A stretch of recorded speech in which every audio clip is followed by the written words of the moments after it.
जानम समझा करो। ये है हमारी आज की कहानी।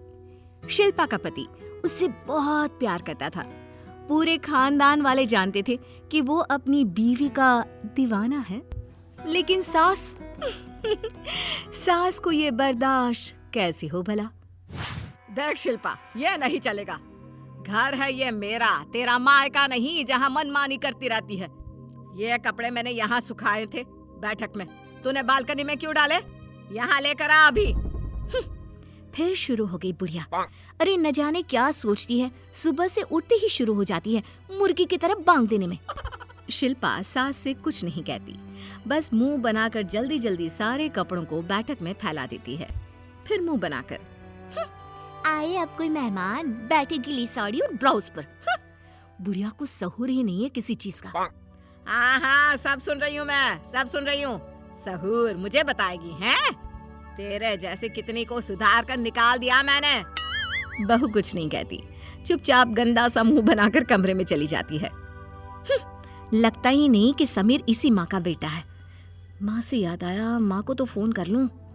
शिल्पा माँ को फोन करती है। क्या कर रही है माँ? अरे कुछ नहीं बेटा, बस तेरी भाभी ढेर सारी सब्जी दे गई है, वही छिल रही हूँ बैठकर। तू बता क्या कर रही है? माँ क्या बताऊं, ये सास बिना पता नहीं क्या समझती है मुझे। ऐसा लगता है कि ये मुझे इंसान ही नहीं समझती। हाय रे, इतनी बकबक, क्या कहना। देख बेटा, मैं क्या कहूँ, तेरी सास वैसे है अच्छी। जिस हिसाब से तेरे पति की कमाई है, उन्हें तो किसी भी अमीर घर की बहू मिल सकती थी। दहेज के नाम पर 1 रुपया नहीं लिया है उन्होंने। शिल्पा को माँ की ये बात अच्छी नहीं लगती। हाँ, तो क्या मेरी जिंदगी खराब करने का लाइसेंस मिल गया उनको? अरे नहीं लिया दहेज तो क्या मेरी जिंदगी में किटकिट करती रहेंगी? मैं तो मुंह नहीं लगाती उनको। देख शिल्पा, मैं ये कहना चाह रही थी कि तभी शिल्पा का भाई कहता है, अरे माँ, इतनी सारी सब्जी तो अकेले छिल रही है, ला मैं तेरी मदद कर दूं। शिल्पा का भाई अपनी माँ का बहुत ख्याल रखता, उसे बहुत मानता। चल बेटा कोई ना, तू काम कर, मैं बाद में बात करती हूँ। शिल्पा माँ का फोन रखकर जैसे ही घड़ी की तरफ देखती है, हाय रे, माँ से बात करते करते वक्त का पता ही नहीं चला। अभी बुढ़िया फिर से बांग देने लगेगी। खाना कहाँ है, खाना कहाँ है?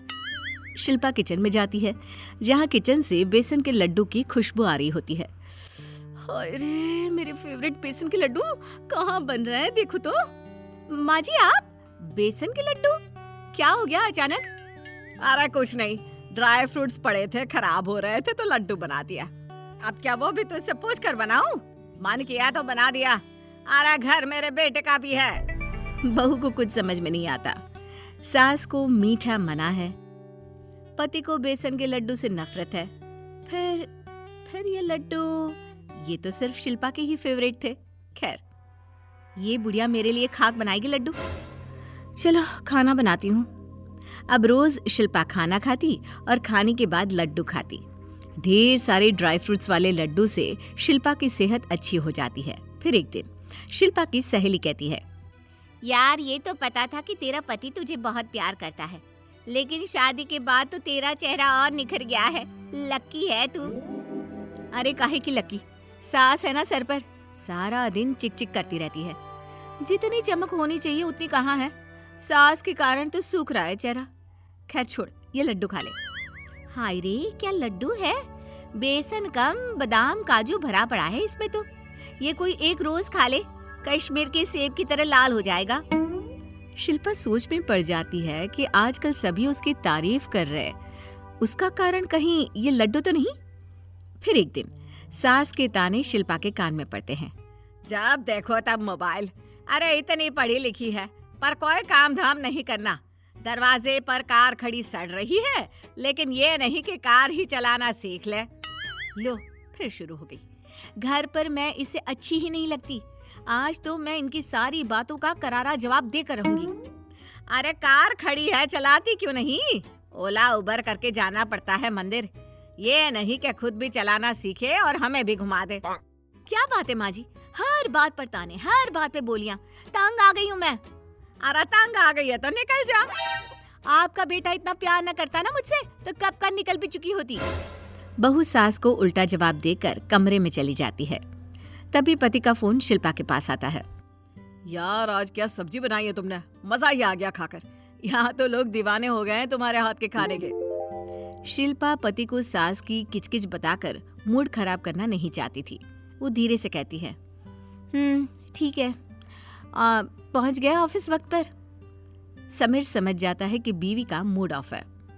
क्या हो गया जाने मन, मूड खराब है क्या? नहीं ठीक है सब। वो जरा माँ से थोड़ा, छोड़ो ना, कुछ नहीं, तुम सुनाओ। बस मैंने तो इसलिए फोन किया था कि खाना खा लेना, समझी? चलो बाय। समीर घर आता है जहां उसे शिल्पा का मुंह उतरा सा दिखता है। अरे क्या हो गया मेरी गुल्लाबो?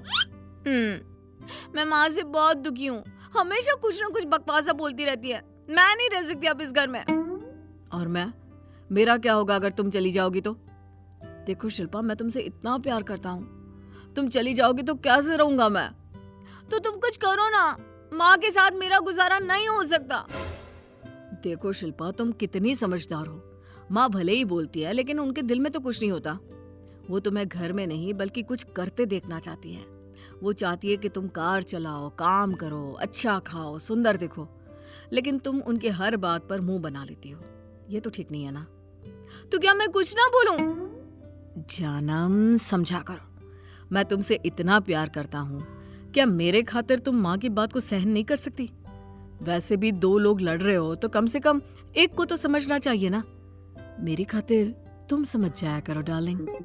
शिल्पा क्यों ना समझती, इतना प्यार करने वाला पति जो था। अगले रोज से, माँ जी आप चाय लेंगी? मैं हम दोनों के लिए चाय बनाकर लाती हूँ, फिर साथ पियेंगे। सास बहू को देखकर मुस्कुरा देती है। फिर क्या, माँ जी कल से ना कार सिखाने वाला आएगा, आपको साथ में चलना होगा। सास अब शिल्पा को कुछ भी कहती वो शांत रहती और मुस्कुरा देती।